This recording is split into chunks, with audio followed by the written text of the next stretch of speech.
Hello, hello, gentlemen. Good morning.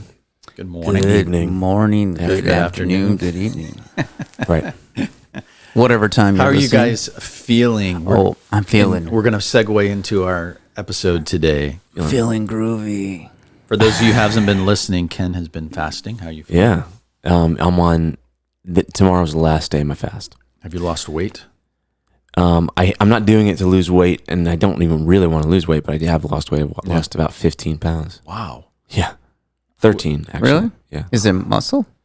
No, I'm trying my best for it to not be muscle. Are you working out while you're I think a fasting? lot of it's probably water weight. Okay. Yeah, because And- you don't look 15 pounds lighter. No, I think No. it's probably water weight, and I bet I lost like 5 or so pounds of fat, maybe. Is your workouts a lot harder without the energy? Yeah, I would say they're not harder. The energy, when you fast, the energy is great. Mm-hmm. So the energy is good. It's just that it's hard to, like when you work out, you kind of like, you feel the blood flowing, you get you're a pump, you know? Pumped up. Yeah, pump you up. Yeah. Swole. But you get that in it. You don't get that when you're fasting. That at least for me, it's like so you feel less strong, but I wouldn't say you feel less energy. So I kind of just lower the weight a little bit. Is that because there's no protein there or whatever? I think it's amino acids. You all know, that? I think it's because of the sugar in your muscles and those kind of things. But yeah, I don't. You don't. Yeah. It's an interesting feeling though. It's certainly not low energy. So today, I think we should talk about how our body affects our business, our health affects our business, our physical exercise, our spiritual practices, the mind body, You're saying the that mind body that- connection. You're saying that you affect your business? Wow, No, it's everyone it's a else. novel idea. I just think that that's something. I know it's important to the three of us, and I know it's important to many people that we work with and that we work alongside. But I'm surprised by how many times I know in my own life, and I look out across the country and talk to other business owners and agency owners and solopreneurs. They're just sometimes we're just grinding it out, and we don't make our priority for ourselves. So Right, like it's sort of part of the entrepreneur story is you're Yeah. drawn out. It's, you have no sleep. well, And you're it's just doing everything you can do. food is the You're eating ramen. yeah. I mean, when people get stressed out, right? A lot of people go to food. It's pretty common, and other things too. So it's let's talk about this. we talked about this on a previous episode about how keeping yourself in shape and training like an athlete, like a performer, whatever it may be. So we touched on it, and I think three of us all kind of believe that. But I'd just like to know. I know, Ken, you're a big workout guy, a big health guy, and I know it's important for you to keep your mind sharp. But what have you always been that way, or did you feel like that changed as you got older? Yeah, I mean, I've always been that way to some degree. So maybe it's been kind of more ingrained in me since I was a teenager. I've always played sports. Been the fitness and health routine has been a priority. But as I've in adult life, there have been seasons where I haven't been able to do it, and so I feel like I've got the perspective on the other side. And the negative effects of those kind of seasons, so much so that I've said this before, but I've exercised, worked out, stayed fit, and had this mindset my entire life. However, we've got 3 little kids, and I've got a business, and over the years several businesses. And so typically every time we've had a kid, it's been hard to it takes away from your sleep. Your life changes, and you can't. It's harder to stay on routines. And I remember our first child, it was the first time I had broken my workout routine, and I started to become like, it just changed. I didn't even know why, but like my attitude, my mindset, my confidence, my physical ability, related to business was just subpar. And I identified it, and then I sort of intentionally went to fix it. And what was interesting about that is when I went to fix it, I want to get back in a routine, and I did that. But at the same time, it didn't work anymore, because before I had kids, I can get up really early and work out. Now the baby's up really early, those kind of things. And so found myself having to find time during the day, and having a team. I found myself feeling not embarrassed, but like almost ashamed of, hey, you guys are working, I'm going to go work out. And I had to really, so then I went into like this, I went into dissecting that and tackling that. Is that realistic? Does that make any sense? That's really where, for me, the first time the light bulb went off, and it was like, no, health is actually more important than those things. It's actually part of my job. It is not, a luxury. It's a necessity. And from that point forward, I've really embraced, I guess, with more intentionality. I did sort of passively before, but more intentionality, this idea that I believe you should be training like a pro athlete if you're in business or in life. Yeah. It's we all end up here, or a lot of, like, so many people end up here, but it's so counterintuitive. The idea that, I put my health, aside, and I focus on, my family and my work and that kind of stuff, when it all flows from your health. Yeah. And we've talked about, the analogy that you hear all the time, or the analogy of the airplane, and when we used to fly in airplanes, we used to hear this a lot, but it's like, if there's a change in cabin pressure, oxygen masks fall down, and put yours on first before helping anyone else. And you could be like, wow, that sounds like really selfish and not really kind to everyone else. You put yourself first. But like, truth is if you're not obviously healthy and safe, you can't help anybody else. And I think that it's the same, more so. We have we think pro athletes, of course, they need to train and they need to keep their health and physical peakness, and their mind, by the way. But they're pro athletes and that's what they do. Right. But like, it's the same thing, right? And so I would say, that little time, that period of time where I had that revelation, I know that so many business owners and so many people that, whether you own a business or just work in businesses, so many people live in that area. That's right. And they've never experienced the other side of it. Yeah. How about you, Brad? Well, I've done a lot of inconsistencies in my life where I've gone years without really a great workout routine and really focused on my health. But as you get older, you don't have a choice. I mean, literally, you start feeling it, and you have to do things for that. And for me, I think, I had to learn some things the hard way. I have some early arthritis in my lower back because of early, when I used to do like biking sports when I was really young. And man, if I don't keep in shape, that becomes a burden, and I deal with it then. And actually, I've dealt with it just recently. Before I got COVID-19, I used to joke around that I got COVID-19, 19 pounds, right? Because I wasn't social distancing from my refrigerator. You got COVID-19. Yeah. Because I wasn't social distancing from our refrigerator. And we were all locked down at the point. Some people are still in certain cities, still a lot more locked down. And I'm telling you, with everything that was going on, I had a normal routine with like a 3-day a week with a coach, with a group of people. I'd do some group exercises, and he decided that during COVID he was going to have to take a break, and so I took a break. And man, did I notice it! And up until this year, I finally got back into a routine. For me, I need a routine. I have to have an easy routine. If it becomes too difficult where I have to drive for 15, 20 minutes to go work out somewhere, it just doesn't get done as much. And so I need an easy routine that I can do. So I've been doing some things that I enjoy. I enjoy exercising personally when it's fun, like going to the gym and lifting metal.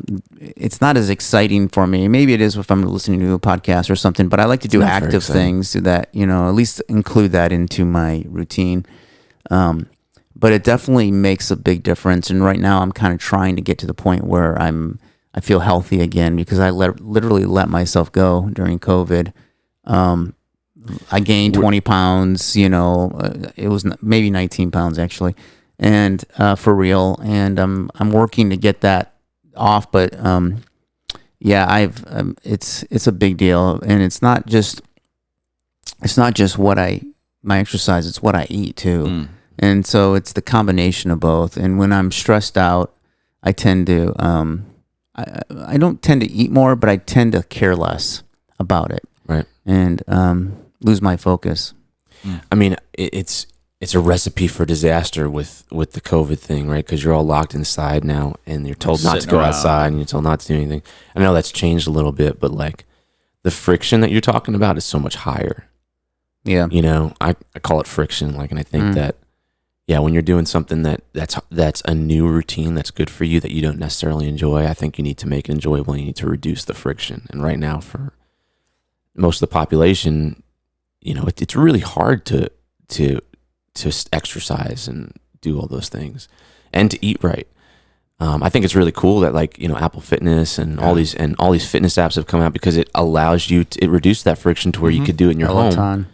But man, if you're I'm a big fan of Apple Fitness. Yeah, you've been talking about Yeah, that. I've been doing that too. Yeah, my daughter and I have been doing it. We've been doing a HIIT every so often, and strength and core. Yeah, we've been doing it in our family too, and my daughter and my wife, and got a little healthy competition going. And I think today there's so many opportunities. The best thing is to get out and walk or run, or get some fresh air, obviously, but also supplement that with things like Apple Fitness or apps that work. I've heard Noom is really, really good. I've heard a lot of people's success with that. But at the end of the day, I think that I have been my best when I've been healthy, physically, emotionally. And I think it affects us more than we think. Do you guys have any instances or any stories you want to share? Like, when I was really, really doing this regularly, and I know, Ken, you do it regularly, so I'm not going to listen. We're not going to listen to you.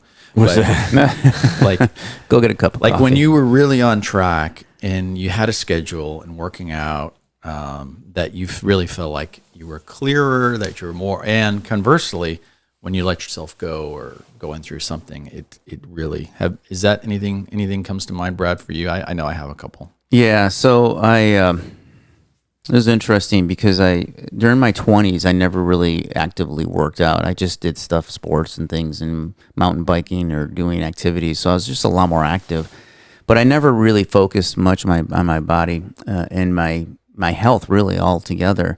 I kind of didn't need to as much because it wasn't as noticeable when I didn't, until I moved out to Los Angeles, and I felt like I was working all the time, like literally had to hustle all the time to just kind of make ends meet, and into business was pretty stressful. And I didn't work out there either. Actually, you'd think living in Southern California, everybody's working out, but except me. I'm sitting around just looking at the ocean, I guess. And just really didn't take care of myself as well. And it wasn't until like about 9 years ago where I really started getting on a path to better health, mainly because I was just feeling it more, and had a regular routine. Workout routine for about 8 or 9 years until COVID hit, like I said. So from there, I could tell when I did start working out, things changed for me a lot. You get more clarity.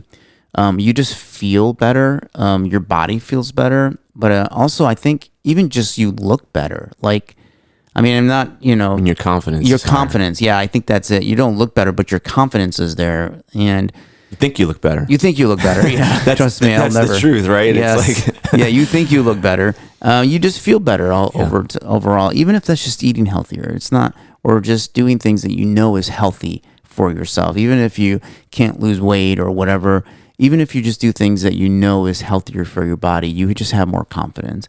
Whether that's even taking supplements or something like that, or something that, making sure you're taking your vitamins and other things that you can do to eat well. And so definitely, if I can get on a routine, that's key for me. Again, it's the routine. It's something that I can wake up and do. I don't have to work too hard for it. It's part of my natural day. Then I'll include it, because I'm really exercise adverse. I enjoy it once I do it. Once I get there and start exercising, like right now, I'm kind of in that mode right now where I'm starting to regain my strength.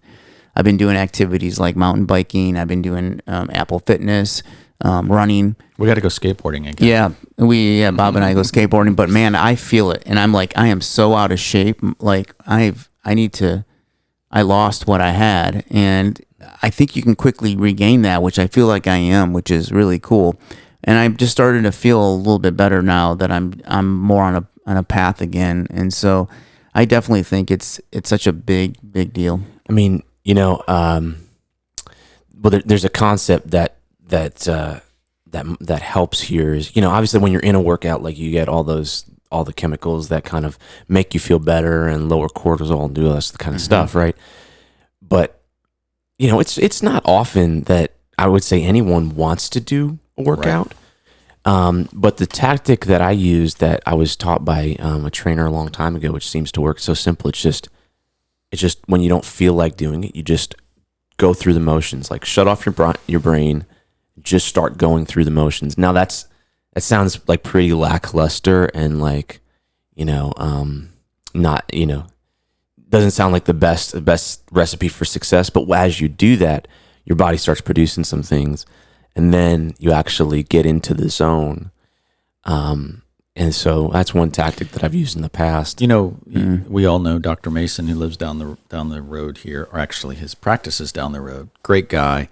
One of the funny sayings he has all these kind of interesting sayings, and I don't know if he came up with it, but I'm always think about it almost daily. It comes to mind. He says, "Motion is lotion." And I think those people listening who may have not gotten into an exercise routine, or they don't even know where to start, or it's overwhelming, it's just one more thing to do, they don't have the time. I mean, the reality is just move. Start with stop taking 5 minutes, 10 minutes in the middle of your day and just walk around the block. Walk around your house if you need to, go up and down your stairs a few times. Just move. There's something about just moving that does something to your brain, to your body, to your spirit. Just move. So I would just say that's a great place to start. And why don't we talk a little bit, because, again, this is like how health relates to your business, but like I feel like people need to understand why it's important to them, or people need to care. So for you guys, like why is this important to you? I can say why it's important to me and why I think so, but I think, if you've never done this before, it is like having regular exercise and a healthy diet. When you come into business or situations, your leadership and your mental acuity and all those kind of things are through the roof, and your ability to not get anxious in them is huge, is really high. It's kind of like when you take that Limitless pill from that movie, right? You just have this ability that is just superhuman in a lot of ways. I think that's the biggest reason, is like your performance and your ability to handle things and your capacity to do more enjoyable things goes up. Like if you have never done this before, it goes up tenfold or more. So I don't know. What do you guys, when you started doing it? I know, Bob, when I met you the first time, like 15 years ago or something like that, it was at a 5 a.m. workout. Martial arts class. Right. Yeah. Yeah. It's always been important. I'm like Brad. I'm not consistent. I get sidetracked, but I do know that in the moments or the periods of consistency, I think I'm at my best. And as I get older, I'm able to be more conscious of it. It's I think at certain aspects and points in your life, you can rely on youth, you can rely on smarts, you can rely on your background, you can rely on your quick-wittedness. But I guarantee you, there will come a time at some point in your life where you can't rely on those things 100%. So in order for you to stay sharp, in order for you to stay relevant, in order for you to stay competitive in the market that you want to and have a length of longevity to your career, you've got to take care of your mind, but you also take care of your body because they're connected. There is more and more evidence that comes out, and that's my motivation. Is I want to stay relevant, sharp, and ahead of the game, for another 20, 30 years. No way I'm going to do that if I'm sitting in front of a computer, living on sugar and chips and coffee every day, 6 hours a day. There's just no way. There was times in my life, and I still struggle with stomach issues. Not so much when I was younger, but as I got older, especially going through things, stress is a big cause of that. And one thing they're finding now, articles are coming out every day almost, that there's a mind-gut connection, meaning that your gut produces things like serotonin. It produces things like all these chemicals that your mind and your brain washes over itself daily. It's produced in your gut.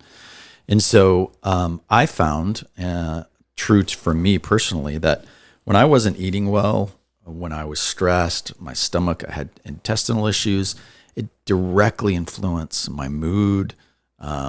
Always have the blues, not being able to focus. And yet then when I get off of sugar, get on to a more healthy diet, maybe remove some bread and some other things, I was like, oh, I can think clearer. I feel better. And I can't imagine my life without that now and not making that a priority. But I do feel for people who are kind of stuck in that role, whether it be from, this is what I've always done since I was a kid, to how do I stay focused and get all these things done without, eating sugar and coffee 24/7. I feel for those people, but all I would say is you can't sustain that and your body won't let you sustain that. So if you want to be in the game and have longevity, you've got to get yourself healthy. Physically, emotionally, you got to move, you got to start exercising. So that's my motivation. And because of the reason I asked this is, I don't know, it's called a bunch of different things. I call it the success gap, but like in order for somebody to not only start, but to push through all the friction, where you're not seeing results, which is just the fact when you like, and that's like probably it could be a 4 to 6 week period sometimes. You've got to have like strong reasoning as to why you're doing it. Now, I do think you see success immediately about like how you feel, and your ability in certain situations. But like, so I don't know. That's why I think that one of the best ways that I've found is like committing yourself to something like a class or something like that, where it's like actually money. It's like, okay, here we go. I find too with people, there's accountability that really helps me. It takes me, like right now, like thinking about like workout routines, it takes me 3 or 4 or 5 times to do it before I actually start feeling like that it's like working or that it's something I want to do. Like my mind, I don't know why this is, but you wake up to go exercise and there's something in my mind, I'm sure everybody else is like, don't do it. Right. Don't do it. It's going to be tough. Keep your head on the pillow. And just like you're constantly going, shut up, I'm gonna go do this. Yeah. And it's like a mind game. You know what Tony Robbins says, right? What? He says, I don't negotiate with my mind. Yeah. Oh, that's a good one. I like that one. I want to use that. He's like, we say go and we go. Well, he swears a little bit, but yeah. Yeah. We have to go. We go. And so it's, if I can get over that hurdle, then my body starts to like it. Like 5 or 6 times of that routine. Again, for me, it's all routine. And then all of a sudden I wake up right on time, and it's like your body starts to crave it. And that's where I know that I'm in a good place, is like when my body starts to say yes to what I'm trying to do that's healthy for me instead of no way. Yeah. And for me, I know one tip is find ways to, if your personality is like this, find ways to gamify it. Find ways to compete. Apple Watch has the circles. There's other ones like go in a competition with somebody or yourself. Like for me, it's like if I see that green circle's not closed or that red circle's not closed or my standing circle's not closed, I will go out, at 11:37 at nighttime until I can get it closed before midnight. Yeah, 10:30 at night, I see my wife in the bathroom. I hear this pitter patter. I'm like, what's going on in there? And I go in there, and she's doing like high lifts, trying to close her circle. And I'm like, man, that's dedicated. But close the circle, I think. I mean, technology has made it easier at some level to do exercise. For instance, the Apple Fitness stuff. I mean, all you need is a ground in your body. Like, who doesn't have that? Right. If you can get up, I mean, hopefully, if you're able to stand up and bend over a little bit, you can do exercises. And, the greatest machine that we have is our own weight and our own body. I mean, you can do core, you can do strength, you can do everything just by following and moving. And so I think those are some great tools. Obviously, with the Close the Ring and fitness apps and stuff like that, there's just a lot of great. Yeah. There's really no excuses to say I don't know how. I don't know how, or I don't know how. Why? And I think it's just because we just want to ignore it. Let's shift a little bit and talk about one of the most important aspects is sleep. Oh man, yeah. What do you guys, I mean, that's a big topic. We just bought a new bed. It's a Casper bed, and we're not promoting Casper. So I know that you guys have all bought beds. How would you rate it? I love it. Okay. Love it. And Bob gives it a 7.5. Yeah, I'll tell you later. Sleep in itself, I've always known that it was important. But again, more and more studies come out like that connection of the mind and mental health and sleep and performance. What do you guys think about that, Ken? Yeah, I'm actually actively trying to implement some better sleep techniques. Over the last few years, I've read and listened to. There's just been a lot of research that have come out, and a lot of people talking about the importance of sleep, and not only the importance of sleep, but how to get better sleep. And now there's technologies that help you do that. I'm actually testing out. Again, we're not supporting this. Be awesome. Hey, if they want to sponsor the podcast, it's cool. It's a Whoop strap. And I've been testing this out for the last several months, and that actually, it helps in a lot of different fitness levels, but certainly on the sleep side of things. So it kind of teaches you a little bit of, I find out that I never knew how to get good sleep. Like, there are things that help sleep, and there are things that take away from it. There's also the fact that, sleep is like what we're finding out, like the cornerstone of everything. It's when your body does so much work in restoration and healing and all these different things. And it's actually kind of finicky. Like, it's really easy to mess up. And I would guess that most people don't have great sleep. When I first got this strap, I started to see it actually kind of rates your sleep. And it gives you a ton of data underneath it, but it kind of gives you a score. And it was all over the place. 20%. Every once in a while I'd hit 90%. Did you notice when you woke up that the 90s you felt a lot better? Or yeah, no, I'm trying to. Yeah, I mean, I did feel that, and part of me, being in marketing, I'm like, is that just what do they call it? Like, not placebo, but is it a self-fulfilling prophecy? Sure. Like, oh yeah, like 90%, I feel great. But no, I did feel better. But here's what was really interesting. I'm on this fast for 21 days. The day I started it, my scores went significantly up. I can even show you the screenshot, and they've stayed there. So now that makes sense when you think about it, but like what we eat, we know Dr. Axe, like Dr. Axe talks a ton about this kind of stuff. He kind of like brought it to light as like food is medicine. And so it's not only just your exercise, but obviously it's your nutrition, but your nutrition can actually hurt you or it can help you. And even when we think, and like I eat surprised, like very healthy to the point where people are like, I don't know if I like your life. But I eat so healthy, and I still, when I stopped eating, there's enough toxins and addictions inside of the clean food that that were hampering sleep. But sleep, it's just so important. And what's interesting is as you learn about sleep, you start to learn that you really, at least this is what scientists believe now, you really you don't need the 8 hours of sleep that you needed before. You just need a certain amount of hours of REM and deep sleep and some of these stages of sleep, which are much less. The problem is people don't get them consistently, and so it takes kind of 8 hours to kind of get to where your tank is full. But really, you could probably get to where you should be in 4 hours or something like that if you really optimize your sleep.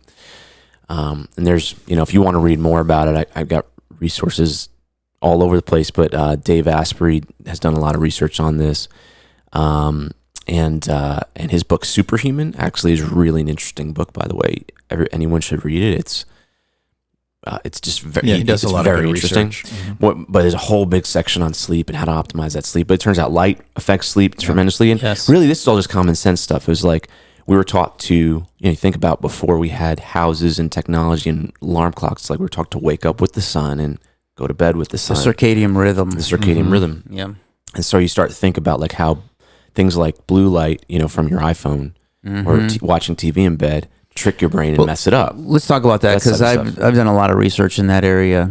And, one of the things they say is that you should dim your lights, a couple hours before you go to bed. And so what happens is that your eyes actually, in the 1990s, they found out that your eyes actually produce melatonin.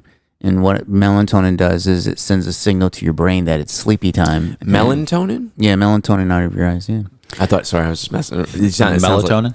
Melon is yeah. It just sounds like a delicious thing. Yeah. So maybe did I pronounce that No, wrong? I don't know. Yeah, I'm definitely probably saying it wrong myself. And sounds good though. Yeah. So what the blue light does, they talk about don't watch TV or your iPad or iPhone before you go to bed, and it's not just because of the stuff you're thinking about is activating your mind. It's because it's actually putting out blue light that stops your natural eye for producing Melatonin. There we go. I don't think there's an N in it. I think it's melatonin. Melatonin is melatonin from melons. There you go. So I think you're confusing with melanin, which is your skin. Oh yeah. Yeah. So one of the things that I've been doing lately is I've been taking those gummies that have the melatonin. Yeah. THC. Yeah. And man, that's been so helpful. But after I take them, about 20 minutes, I've got to get in bed. Otherwise, I'm just like out. Yeah, melatonin knocks me out too. Yeah, and it's healthy for you, I believe. Turning down the lights, doing that kind of stuff, not watching screens, which is really difficult because a lot of people want to veg out before they go to bed and watch TV and do a little binging. And, maybe the gummies are the thing that you can counteract that. That's the challenge, right? Like to really want to do some of these things, you have to have some discipline around you that sometimes feels like you're giving up stuff, right? Like you might work a grueling job. You might work all day long, then you come home, maybe you're with your family, with your kids, like you put them to sleep, and then you're like, okay, now I can just chill. And if you take that away and it's like, no, I can't just chill, I need to work on my sleep. It doesn't sound so exciting, but there are small ways you can give up things and just adjust things. And I think that really, if you have the right reason for wanting to do these things and that's strong enough, it helps you there. But you're right, like ideally you reduce the blue light, but blue light glasses help a lot there, right? So that's one thing you can do. There's also a couple supplements. If you read a little bit, zinc and magnesium. If you're deficient in those, it's really hard to get good sleep. Magnesium especially as well. Yeah. Helps and I started taking that, and it was surprisingly immediate better sleep. Now that kind of trails off as you're not deficient anymore. Like it doesn't have that big of an impact. I mean, it still helps. But but that might be something to take. Another tip I would say is don't eat in the evening. Yes. It's such a bad habit, and I fall into it sometimes. It's just like, okay, I ate at 6 or 6:30, and now it's 9:30, 10, and I'm starving. Trust me, you're not eating good stuff at 10 No, o'clock. you're not. You're just going into the pantry and like, nuts, chips, snacks, chocolate, and cereal. And if you think about it, your body has basically started to produce small amounts of melatonin. And it's like, okay, it's time to get ready to shut down and sleep. And what you're doing is waking it back up and going, okay, process this, turn the factory back on. And then you're like, okay, it's 11:30, it's midnight, it's time to go to bed. And your body's still processing sugars and proteins and all the chemicals. Absolutely. And you're like, why can't I sleep? And to me, that's a huge, like, just cut it off at 7. You think you're going to starve, but you're not. Just drink some water or whatever. Not too much because you have to get up and pee. But just that's a big one, don't you guys think? Stop eating. Intermittent fasting is like a big thing right now, but we're finding out that the periods of time, like your body does work when it's not digesting food. Yeah. And it was not meant to digest food all day long. You know, this idea that, you need 3 meals a day and, in between healthy snacks means your body's digesting food for, half the time, half of the day at least. And we're finding out that there are things like, the process cleaning out cancer cells, I think it's called autophagy, and some of those type of things only happen, as I understand it, when you're not eating. So when it comes to sleep, it's a big thing too. It's like, you're right. Like it takes calories. It's like you're going out for a jog. Actually, it's not as good as that, but it's like, you're kind of like when you're eating a little bit at night, it's kind of like, okay, let's go out for a jog, and you kind of getting everything going again, and your body can't get back into sleep. Now, you have a different device for the sleep as well as an iPhone. No, or not. I'm sorry, not an iPhone, an Apple Watch. An iPhone, Apple Watch. Why? No, I have an Apple Watch. Okay, so for those who have Apple Watches out there and don't have another device, why aren't you using your Apple Watch to your sleep? It doesn't have the same features. So I've got both, and I've tried the Apple Watch because I'm curious about. I want to measure my sleep more. Yeah, but my watch typically doesn't have enough battery. Here's why I would recommend the process I went through. I would recommend a separate device for sleep tracking. And they also have there's also a ring called the Aura, I believe. And I hear that that's really good too, but it's just a little bit more, like you can't wear it all the time. The Apple Watch, for me, like it doesn't, like, the Whoop strap holds a charge for 5 or 6 days or something like that. It's meant to be on all the time. And actually when you charge it, you just clip a battery to it. It just charges. The Apple Watch, it actually, my Apple Watch has good battery life, but maybe it's 2 days and you have to take it off. It also, it's not made just for that. So I never found like, it's just a whole like specialized niche that the Apple Watch doesn't seem to really give me specific things that I can do to improve sleep and how did I sleep. So some of these other devices are so focused on them that it does really help. It analyzes your sleep, and it's all based, as I understand it, on heart rate for most of these other devices. And so heart rate variability, kind of things. Could you, if you had like sleep apnea, would that be able to? It will tell you and stuff. It literally says how many disturbances you've had each night, how much time you've been in deep sleep. There are even apps on the iPhone that will listen, which I'm not too comfortable with that, but they listen to you and they actually tell you. You mean you don't like listening for privacy? Yeah. You think they're... It comes on when you're snoring or whatever. Yeah. No, well, it listens and it'll tell you, hey, you snored for like 15 minutes last night, and that kind of stuff. So there's actually a ton of technology that will give you insight into your sleep, and I've used a bunch of those, but I would definitely recommend a separate device for sleep tracking. I think it's worth it. It if nothing else, it gives you insight as to, oh wow, I actually did get really good sleep, or I didn't get really good sleep, and you can start. The goal is you start connecting that to things like, so, oh yeah, I ate last night, so, or I had a headache even, or not. Actually, with the Whoop strap, their app, you every morning you just kind of click through a few things like, did you eat late last night? No. Did you do this? And it starts to attribute like good sleep to these activities and bad sleep to these activities. So I would recommend a separate device just because it's so specialized. Yeah.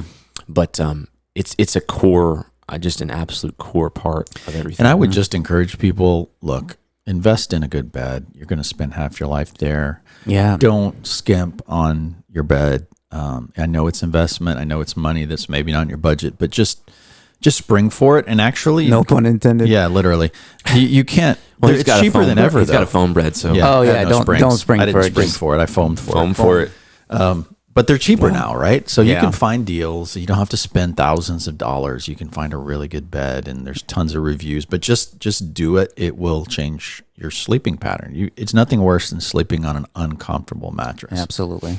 So I know in the last part of this, I'd love to talk a little about.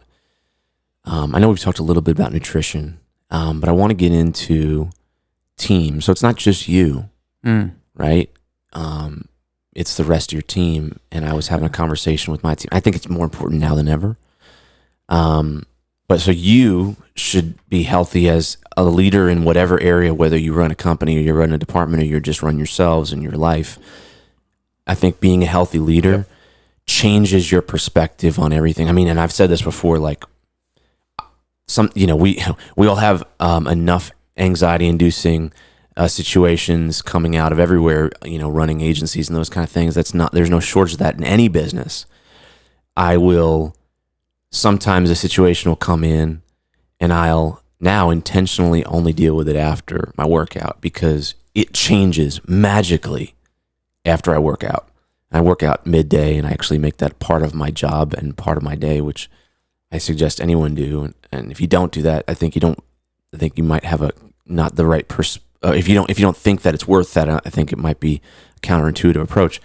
But I do that, and it's really interesting how things change. Now your team is your business is made up of people, right? So like, what do I can talk about what I do with our team, but I think it's really important that your team have these have physical health, mental health, spiritual health. We've mentioned a few different things here and there, but maybe we can talk about that for a little while. There's nothing more anxiety-inducing than a dysfunctional work environment because you have to be there, 6, 7, 8, 9 hours a day. It's where you spend most of your life. And I think what I've experienced throughout my career and my life is that it affects you in ways you don't even realize. It's subconscious.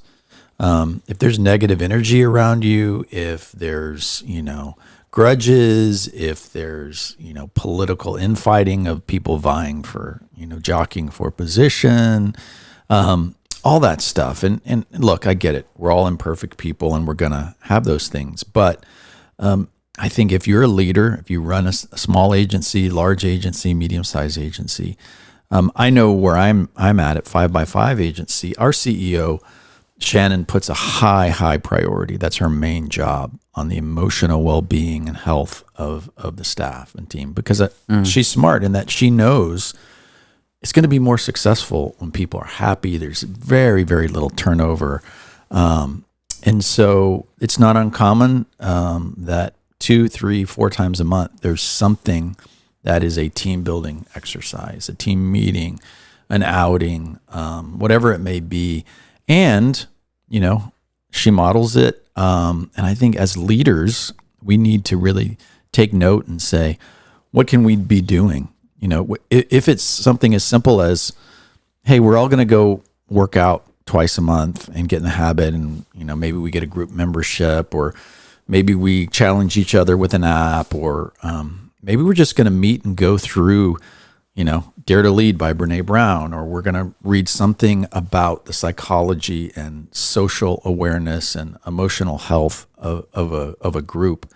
Five dysfunctions of a team, Lencioni, that type of stuff. Just so that you get to, I think what happens many times in these is in our groups and in our work, and I've been guilty of this. So you get in these habits and ways of being and personality, right, to where it's hard. You just accept it. You just accept it, and then you get into passive aggressive, and you don't ever talk about things, and you don't argue through things, and you don't get stuff out on the table, and you let stuff fester. So I would just encourage leaders to make that a priority. I mean, like you mentioned, negativity, and like a constant, pervasive negativity, cynicism, that kind of thing.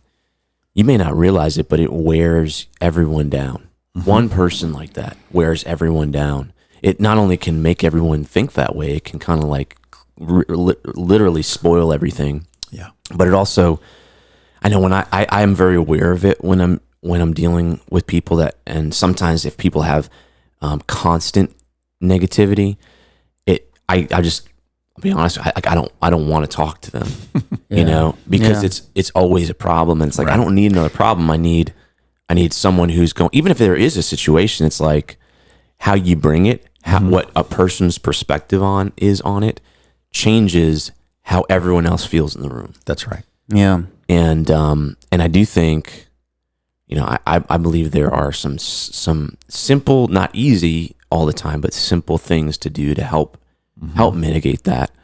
But that's such a big part of it. So do you guys do anything with your employees that have to do with like extra, besides more mental health, I guess, or just emotional health? Do you do anything actively for your team as far as exercising, or do you go for walks? Like I remember there's this always, every time idea. Steve Jobs always wanted to talk to somebody, like, let's go for a walk. And I love doing that. I don't do it as much as I'd like to, but whenever it just helps you think through things. And I think when two people are walking and talking, I don't know, there's something dynamic about that than just sitting in front of each other. Totally. It's an active thing. It's not like we're sitting down. We're like, let's go for a walk. And if you can do that with privacy, I think that's always great. But I didn't know if you guys do things as a team where, like, you talk about gamifying exercise and things where, where employees kind of as a fun competition do something where they're closing their rings or doing something together. Is that something that you guys do, or we've it's harder now, thought about? We've done episodes on like some of these things, and so like people can go back and listen to maybe specifics, but it's a lot harder now. But I focus in 3 areas, like mind, body, and spirit. And that may sound cliche, but it's like the simplest framework for dealing with it. And there are those basic systems, right? And so we try and, as much as possible, help people be as very increasing in health in those areas. So before COVID, we had, we still do, we have subsidized membership to a really nice gym, which is over here, Lifetime Fitness. Is that where you go? Not now. I built a gym in my garage, but I saw the writing on the wall last February, so I built a gym in my garage. Yeah. And then everything closed down. So, but I was, and still a bunch of our team still That's does. Good. So people can go together even as a team. And they can go together for lunch or something. And it's also it's a fairly expensive gym. And so it's a nice value add, and it's really nice. Like, you go there, there's a cafe. You can do work there if you want. You can work there all day. You can do meetings, but there's great workout equipment. There's, pool and basketball gym and all that stuff. I walk in those places and I literally lose pounds just walking in. I look around and go, man, this place is awesome. And I'll tell you, because Bob Strachan, my business partner, he'll say, like, he's gotten into this, like, he is healthy, fit, and that kind of stuff, and he has these routines. He wasn't always that way. And he was saying to me recently, like, just like the act of going to a gym, like, you can't, like, the friction gets reduced. You get there, it might be hard to get there, right? 15 minutes sometimes or something like that, or maybe more. Once you get there, it's like you are going to do something to further your health. Like, there is no option to, like, be like, I'm just gonna go back to sleep, or I can just watch some TV. It's like you're going to go there and you can do some work. And so it just by the act of doing it kind of puts you in a situation where you have to get healthy. And it just feels, and those type of places feel good. We do that. We've had CZ on, but there's a pastor that actually, we have free, completely confidential counseling that anyone on our team can use. And that has had, tremendous results beyond what I even expected, and to where I'm surprised that more companies don't do that. Like, the mental health, it lowers the barrier to, there's kind of a stigma barrier, a lot of friction involved in, like, taking a step to go, right? Just because we all think we think that now we have to, we wait till we're about to have a heart attack and then we go into surgery, like, because we're scared, we're scared of the stigma, which is a real thing. But, like, just lowering that barrier to where you're talking with someone who can let you talk out things and counsel you, and help your mind, that alone, helps you be fit mentally. And that has had tremendous results. I think companies, I mean, to me, like investing in some of these things is so smart, like the mental health of your employees. A lot of the telehealth solutions that are out there. There's Teladoc, there's Medline. I mean, there's several, and a lot of them, if they're included in your health plan or they're supplemented, they include X amount of hours of counseling per month, and those are great. I know we have them at 5x5. I know that other agencies and businesses have them, and just knowing that if you really need to talk to someone or you need some counsel on things, it's as close as your phone. So that stigma, you can go find a quiet place in your car and just talk it out. Yeah. The thing I thought of that's been really interesting about having a physical person. Yeah, for sure. That's always best. Well, like what's interesting is like even, I have those things where you still have to take the first step. Mm-hmm. What's interesting is with a physical person, we'll say he has office hours. And it's like, hey, and they're on the schedule. No one has to use it, but like,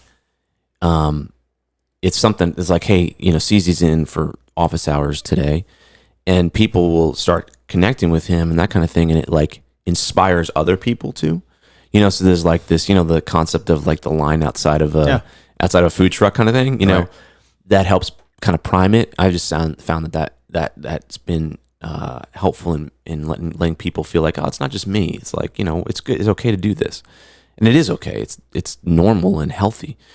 And then we do educational stuff, but that's all changing. Like now, I'm rethinking. Like the gym thing is hard. I think right now with all the news and political unrest and controversy and all this stuff, like the mental health, physical health of people, and locked inside and scared of coronavirus, is pervasive, and it's a problem, like, because I see this may sound intense to you, but like I see a company as, okay, it's not a battlefield, but like it's like, you're on a team or you're in competition with someone else, and so the person beside you needs to be healthy for you to for us to all accomplish the thing, and if that person's not healthy, like, I'm not okay with that. Like if you're not, if you stay up all night watching the news and you can't really be at your peak performance the next day, I'm not okay with that. Like, I'm just not.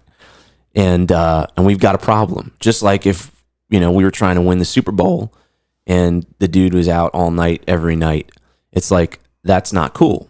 It affects the entire team. And I think we try and talk about that. People realize that what one person does affects the entire team. And so, we're having some conversations now about that stuff, because like I say the news, but like that type of stuff is addicting. Social media and like all the negativity is addicting right now. How do we break that as a company? Yeah. Because it is affecting people. And there's something that's real. I talk to psychologists a lot. But one of this whole idea of media trauma of, when people watching things true and untrue, real and literally unreal, like watching a train wreck, but like actually, like we say that all the thing time at the Capitol. Like, this is not a political stuff. statement, but you watch some of that stuff is traumatizing. Right. Like people getting bashed with a door or a fire extinguisher in the head, or just the rage, and seeing it from like 150 different angles. Yep. It's over and over again. Like for if I saw 10 hours. If I saw a train wreck and someone get killed, that would be traumatizing. But if I watched it from 100 different angles over and over for a month, and you can't do anything about it. And you can't do anything about it, what does that do to your brain? And I think people need to really think about like what you're consuming, what you're taking in constantly. And Absolutely. it's so easy to do. One of the things we didn't talk about really is like meditation and prayer. Yeah. Right. I did it for like a week. I tried to just do nothing, like sit and not, and maybe it was prayer, but really just kind of just stop and allow myself. And I have an anxiousness that I need to be doing something, like, well, I got other things I need to be doing that are pressing on me. I couldn't let it go. But the more I did it, and I got to the point where I was doing like 20 minutes at a time of just complete quietness for 20 minutes and try to really unleash and take everything in my brain and get it out. And I definitely noticed the difference. I needed to do that more often, but I think there's a fear that if you're not using every single time to be productive, and at least this is with me, that something is I'm not going to complete something, I'm not going to finish something, I'm not going to be as good, whatever it is, right? And so what I found is the more I disconnect and be purposeful for disconnecting for periods of time, I'm actually more efficient. And I can think more clear. And so that's one thing that I'd like to try to do this year a little bit, is to try to get healthy. A lot of that is just, fasting from, social media, fasting from news. And I'm not a huge social media guy. I'm not constantly on social media by any means, but I don't know. The older I get, I feel like I need less of stuff. I need less of information. I need less of whatever, and which is kind of freeing for me personally. Yeah. Because I'm kind of like, I need information. I'm that kind of guy that always needs the information. So I think, fasting, just doing a fast, you say from food, doing fast from the media, you don't miss out on anything.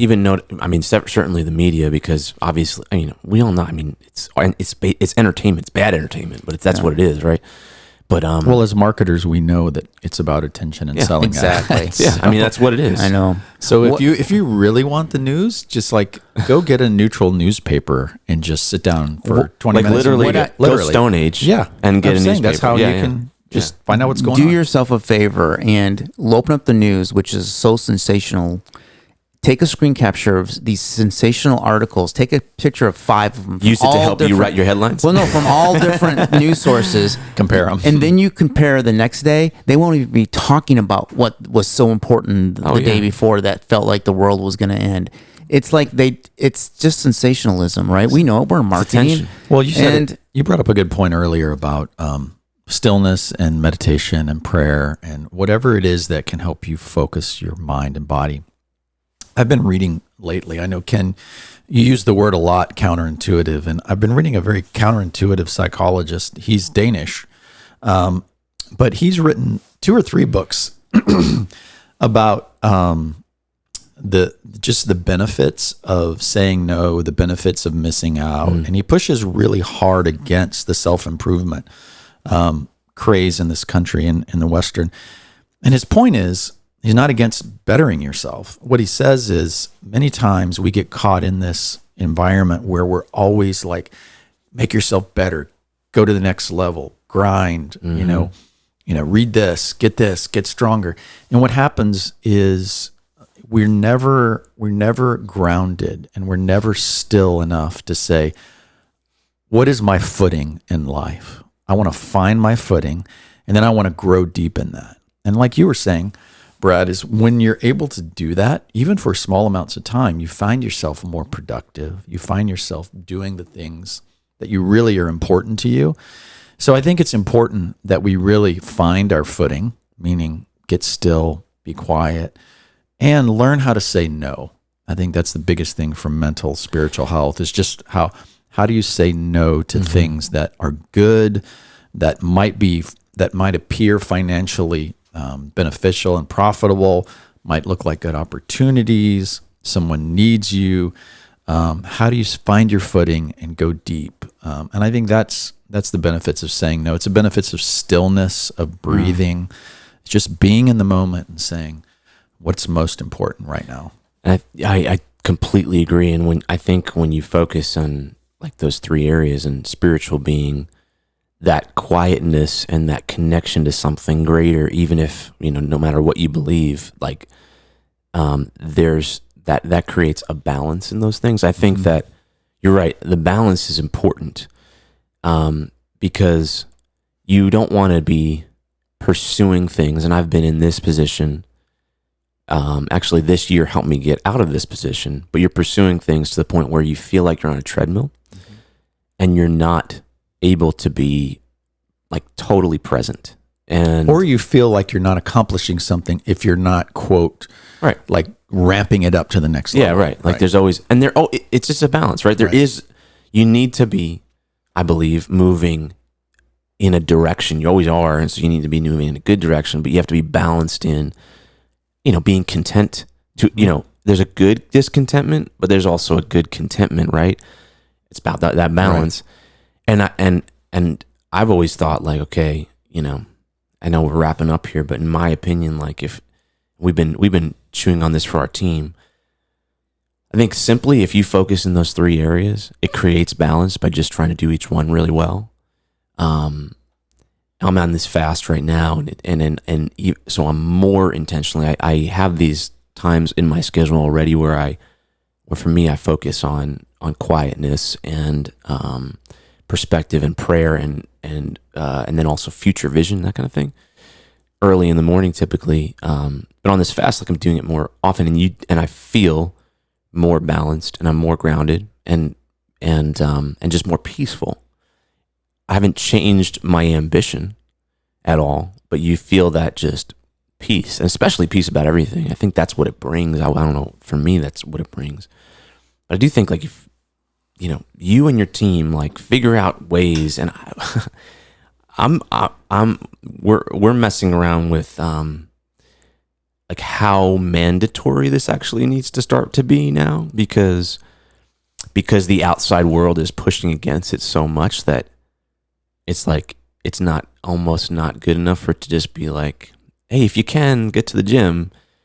But I think 15 minutes of body and build some muscle, by the way. Like muscle produces so many things and physical changes. It's not just health or cardio health. It's also like you need muscle. Your body, you're producing muscle gives you a lot of benefits but 15 minutes of exercise, 15 minutes of meditation, prayer, and then for the mind, I would just say shut off the news and social media, right? Like, and dedicate that time to something better. Yeah. And reading, you could read about anything, and no matter what it is, it still makes you more peaceful. You do those things, and you find ways to get your team to do 15. I like that. That's good. It's easy enough, and you find ways to get your team to do that stuff, like to where they're really doing it, which is the hard part. And I think you'll see a transformation in your perspective and what's going on. Good. These are all good Brad, things. any closing thoughts before we wrap this up? No, I'm gonna do my best today to take advantage of it. I think I'm gonna do an Apple Fitness tonight with my daughter. So she actually asked me last night. So that's cool when you have your like other people in your family asking you to do it. It's great. Yeah, we do it. My wife and my daughter, and my youngest son has one too. He hasn't gotten into the fitness, but we're thinking about buying him for my older son and his daughter. I mean, his wife. Cool. And all joining in and have a massive competition. Now that is awesome. Can you hook up more than one watch to it so you can compete? Because I haven't seen that. I've seen it just. What do you mean? Like if you're doing a workout together with somebody in the room. Yeah, no, they haven't got that. I'm sure that's coming. Like some more competition. Yeah, you just have to like put an iPad next to the TV and hit it at the same time or something. Yeah. But anyway, guys, this has been a good discussion. All right. Yeah. Thank you. And till next time. Get out and move because motion is lotion. There you go. Motion's lotion. Motion is lotion. See ya. Bye.